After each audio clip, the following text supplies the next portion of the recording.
Pada tahun 1995, dunia muzik Latin dikejutkan dengan satu berita yang ramai orang langsung tak sangka akan berlaku. Ada seorang penyanyi muda yang sedang berada di puncak populariti tiba-tiba ditembak dekat sebuah motel. Dan korang tahu tak, orang yang tarik picu pistol tu bukan peminat obses yang tak dikenali, tapi seseorang yang sangat rapat dengan dia sendiri. Jadi masa tu dia ni baru berusia 23 tahun tau. Karier dia tengah naik mendadak. Ramai percaya dia ni bakal jadi seorang penyanyi Latin terbesar di dunia. Tapi semuanya berakhir dalam sekelip mata. Dan part paling sedih, walaupun dia ni ditembak dalam keadaan cedera parah, dia masih sempat berlari keluar untuk minta tolong sebelum akhirnya rebah. Dan sebelum pengsan tu, dia sempat sebut nama orang yang tembak dia masa tu.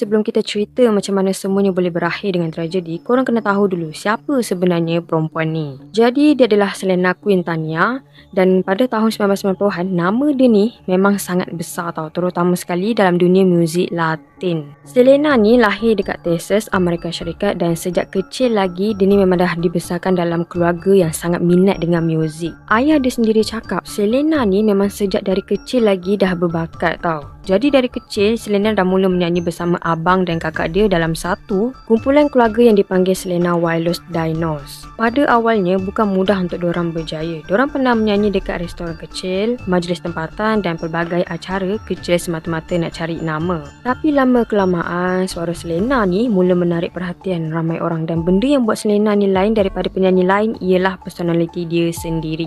Dia ni memang jenis yang ceria, humble dan sangat rapat dengan peminat. Sebab tu ramai orang suka dekat dengan dia bukan setakat sebab suara dia je tau, tapi sebab cara dia layan orang. Lama-kelamaan, populariti Selena makin naik mendadak sampai ramai mula panggil dia Queen of Tejano Music. Untuk korang yang tak familiar, muzik Tejano ni ialah gabungan muzik Mexico dengan pelbagai elemen muzik lain yang memang popular dalam komuniti Latin dekat Amerika masa tu. Dan Selena boleh dikatakan antara orang yang paling banyak mengubah industri muzik Tejano waktu tu. Album dia ni makin lama makin laris dan konsert dia pula makin besar dan nama dia pun mula dikenali bukan saja dekat Amerika tapi juga Mexico dan beberapa negara lain. Dan pada masa tu ramai percaya Selena bakal jadi bintang Latin yang boleh tembus pasaran antarabangsa sebab dia ni tengah bersiap untuk keluarkan album dalam bahasa English. Pendek kata, karier Selena masa tu memang tengah berada dekat puncak, tapi dalam masa yang sama, tanpa Selena sedar, ada seseorang yang semakin lama semakin masuk jauh ke dalam hidup dia. Seseorang yang pada awalnya cuma peminat biasa tapi akhirnya menjadi orang paling rapat dan paling dipercayai dalam hidup Selena sendiri.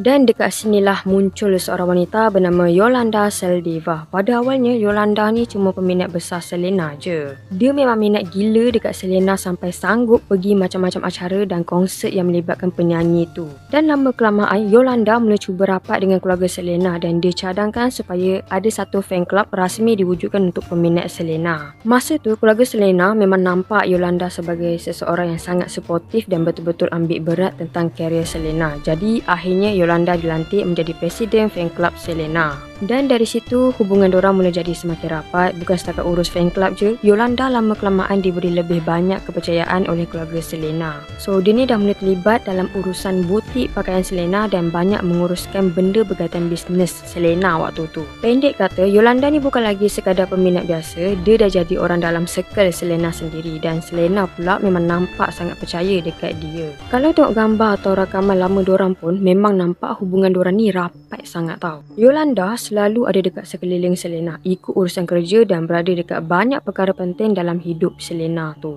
Tapi dalam masa yang sama, tanpa Selena sedar, keadaan tu mula berubah perlahan-lahan sebab lama-kelamaan keluarga Selena mula perasan ada beberapa perkara yang nampak pelik. Terutama sekali bila melibatkan duit dan urusan fan club. Pada mulanya mungkin nampak macam masalah kecil je, tapi semakin lama semakin banyak persoalan mula timbul. Dan dekat sinilah hubungan yang pada awalnya penuh kepercayaan mula perlahan-lahan bertukar menjadi sesuatu yang jauh lebih gelap. So guys, pada awalnya semuanya nampak okey je. Yolanda masih masih bekerja macam biasa, masih menguruskan fan club Selena dan masih dipercayai oleh keluarga penyanyi tu. Tapi lama kelamaan, keluarga Selena mula perasan ada sesuatu yang tak kena tahu. Sebab beberapa peminat mula mengadu yang diorang dah bayar untuk masuk fan club tapi tak pernah terima barang yang dijanjikan. Ada yang cakap diorang tak dapat merchandise. Ada juga yang cakap diorang tak pernah terima newsletter atau benda-benda yang sepatutnya ahli fan club dapat. Mula-mula keluarga Selena fikir mungkin cuma masalah kecil dalam pengurusan, tapi bila semakin ramai buat anduan, ayah Selena mula rasa pelik. Dan bila diorang mula semak rekod kewangan, keadaan jadi makin serius. Menurut keluarga Selena, ada duit yang tak dapat dijelaskan dengan betul. Ada beberapa dokumen kewangan pula dikatakan hilang dan semua benda tu perlahan-lahan mula menghala kepada Yolanda. So korang bayangkanlah situasi Selena masa tu. Dekat satu sisi ialah keluarga dia sendiri, dekat sisi lain pula ialah seseorang yang selama ni dia sangat percaya. Dan daripada beberapa laporan, Selena pada mulanya masih cuba beri peluang dekat Yolanda untuk jelaskan apa yang dah berlaku. Sebab susah untuk dipercaya orang yang dah lama rapat dengan dia boleh buat benda macam tu. Tapi keadaan makin lama makin tegang tau. Dan keluarga Selena mula rasa Yolanda ni dah tak boleh dipercaya lagi. Dan keadaan jadi lebih buruk bila diorang percaya jumlah duit yang hilang bukan sedikit tau. Dan akhirnya keluarga Selena buat keputusan untuk jauhkan Yolanda daripada urusan bisnes dan fan club. Tapi masalahnya benda tu tak berakhir dekat situ je tau. Sebab walaupun hubungan diorang dah makin retak, Selena masih perlu berjumpa dengan Yolanda untuk ambil beberapa dokumen penting berkaitan kewangan. Dan keputusan untuk berjumpa itulah yang akhirnya membawa kepada hari paling tragis dalam hidup Selena. Jadi pada 31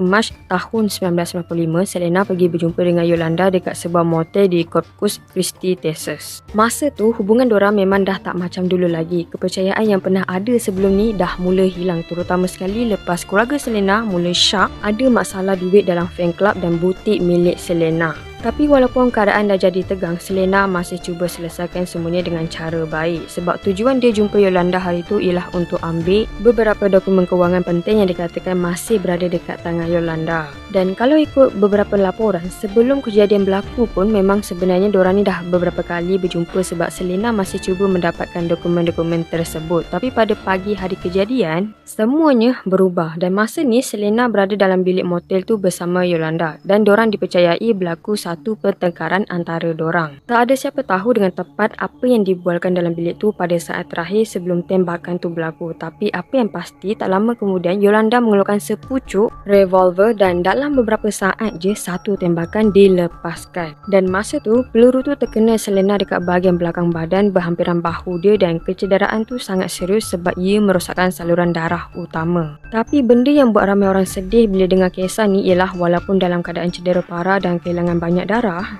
Selena masih sempat lari keluar dari bilik untuk minta tolong. Dan bayangkan keadaan dia masa tu, badan dah lemah, darah pula keluar dengan banyak, tapi dia masih cuba selamatkan diri sendiri. Selena pula berlari menuju ke arah lobi motel sambil meminta bantuan daripada pekerja dekat situ. Dan sebelum dia rebah, Selena sempat memberitahu nama orang yang menembak dia. Nama yang disebut ialah Yolanda Saldivar. Dan dari situlah bermulanya salah satu kes pembunuhan paling menggemparkan dalam dunia muzik Latin. Lepas Selena ditembak, keadaan dekat motel tu terus jadi huru-hara. Sebab masa tu Selena bukan terus rebah dekat tempat dia kena tembak, tapi dia masih sempat keluar dari bilik motel tu dalam keadaan cedera parah. Dan bila fikir balik, memang susah nak bayangkan macam mana dia masih ada tenaga untuk bergerak masa tu. Sebab peluru yang terkena dekat badan dia tu dah menyebabkan kehilangan darah yang sangat banyak. Tapi dalam keadaan badan dia makin lemah, Selena tetap cuba cari bantuan. Dia berlari menuju ke arah lobi motel sambil memegang bahagian badannya yang berdarah. Dan ada beberapa pekerja motel yang nampak keadaan Selena masa tu memang terus panik tau. Sebab korang bayangkanlah, tengah kerja macam biasa,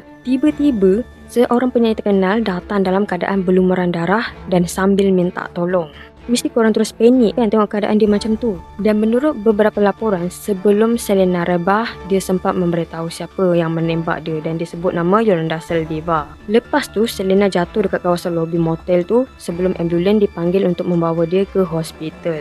Waktu ni doktor dah cuba sedaya upaya untuk selamatkan dia, tapi kecederaan yang dialami Selena tu terlalu serius. Dia dah kehilangan terlalu banyak darah dalam tempoh yang sangat singkat dan tak lama kemudian doktor mengesahkan Selena Quintanilla meninggal dunia pada 23 tahun. Berita tu terus menggemparkan ramai orang tau sebab masa tu karier Selena tengah berada dekat kemuncak. Ramai peminat langsung tak percaya penyanyi yang baru beberapa hari sebelum tu masih aktif menyanyi dan muncul dekat televisyen tiba-tiba dah tak ada. Dan dalam sekelip mata, dunia muzik Latin kehilangan salah seorang bintang terbesar yang pernah dorang ada. Lepas Selena dibawa ke hospital, polis terus mula mencari Yolanda Saldivar dan masa tu keadaan memang jadi sangat tegang. Sebab Yolanda tak terus menyerah diri macam tu je tau. Sebaliknya, dia duduk dalam sebuah truk pickup dekat kawasan motel sambil memegang pistol yang digunakan dalam kejadian tu. Dan bayangkan situasi masa tu, seorang penyanyi terkenal baru saja ditembak, seluruh kawasan motel dah dipenuhi polis dan ambulans. Dan orang yang paling dipercayai menembak Selena pula sedang duduk dalam kereta sambil bersenjata. Masa tu, polis cuba bercakap dengan Yolanda dan pujuk dia supaya menyerah diri secara aman. Tapi situasi tu berlarutan selama berjam-jam. Dan sepanjang rundingan tu, Yolanda beberapa kali dilaporkan menangis dan bercakap tentang apa yang berlaku. Ada masa dia cakap tembakan tu berlaku secara tak sengaja. Tapi dalam masa yang sama, polis tetap menganggap dia ni berbahaya sebab dia masih memegang pistol dalam kereta tu. Sementara tu dekat luar, berita tentang Selena mula tersebar dengan sangat cepat. Stesen radio mula melaporkan kejadian tembakan tersebut. Peminat pula mula berkumpul dekat hospital dan kawasan sekitar sambil berharap Selena masih dapat diselamatkan. Tapi bila berita kematian Selena disahkan, ramai memang terus terkejut macam tak sangka apa yang dah jadi. Sebab bagi ramai orang masa tu, Selena bukan sekadar penyanyi biasa. Dia ialah ikon besar dalam dunia muzik Latin. Dan beberapa jam selepas rundingan panjang dengan polis, akhirnya Yolanda menyerahkan diri. Dia kemudian ditahan dan didakwa atas pembunuhan Selena Quintanilla. Dan dari situlah bermulanya satu perbicaraan yang mendapatkan perhatian besar daripada seluruh Amerika. Lepas berita kematian Selena tersebar, seluruh dunia muzik Latin memang rasa sedih lah. Sebab ramai orang langsung tak sangka penyanyi muda yang tengah berada dekat kemuncak populariti tu boleh pergi secara tiba-tiba macam tu je. Masa tu umur Selena pula baru 23 tahun dan bagi ramai orang, karier dia sebenarnya baru je nak bermula ke tahap yang lebih besar. Sebab sebelum kejadian tu berlaku, Selena tengah bersiap untuk keluarkan album English dia yang pertama. Ramai percaya album tu bakal buat nama dia ni meletup ke seluruh dunia, bukan setakat dalam komuniti Latin je. Jadi bila berita kematian dia dah keluar, ramai peminat memang susah nak percaya. Dekat radio, dekat televisyen, dekat surat khabar, semua orang bercakap pasal Selena tau. Dan yang paling sedih, ramai peminat mula berkumpul untuk beri penghormatan terakhir dekat dia. Ada yang datang bawa bunga, ada yang menangis dekat luar bangunan,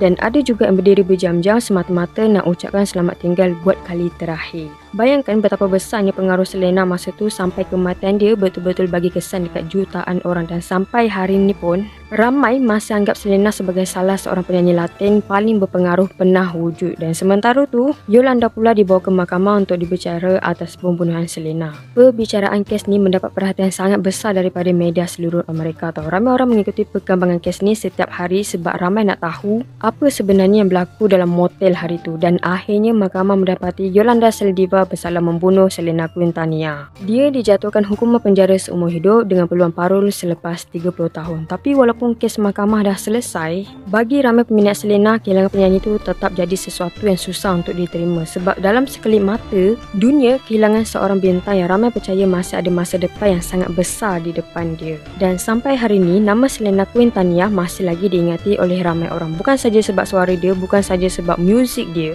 tapi sebab cara hidup dan kisah tragis yang berlaku dekat dia pada tahun 1995. Sebab kalau fikir balik, Selena ni sebenarnya tengah berada dekat fasa paling besar dalam hidup dia masa tu. Karier dia tengah naik, peminat pula makin ramai dan impian untuk masuk ke pasaran antarabangsa pun semakin dekat untuk jadi kenyataan. Tapi semua benda tu berakhir dalam satu hari je. Dan yang paling menyedihkan, orang yang menyebabkan semuanya berlaku ialah seseorang yang Selena sendiri percaya selama ni. Sampai hari ni, ramai orang masih tertanya macam mana hubungan yang pada awalnya nampak baik boleh berakhir dengan tragedi macam tu. Dan mungkin sebab itulah kes Selena Quintanilla masih terus diperkatakan walaupun dah bertahun-tahun berlalu. Sebab kisah dia bukan sekadar cerita tentang seorang penyanyi terkenal yang dibunuh, tapi cerita tentang kepercayaan, pengkhianatan dan kehilangan yang berlaku terlalu cepat. Okeylah korang, itu saja untuk video kali ni. Kalau korang ada pendapat tentang kes kali ni, cuba tinggalkan dekat ruangan komen. Dan jangan lupa untuk like, subscribe dan aktifkan lonceng notifikasi supaya korang tak terlepas lagi video misteri akan datang. Saya Kim dan kita jumpa lagi dalam video akan datang. Bye bye. Assalamualaikum.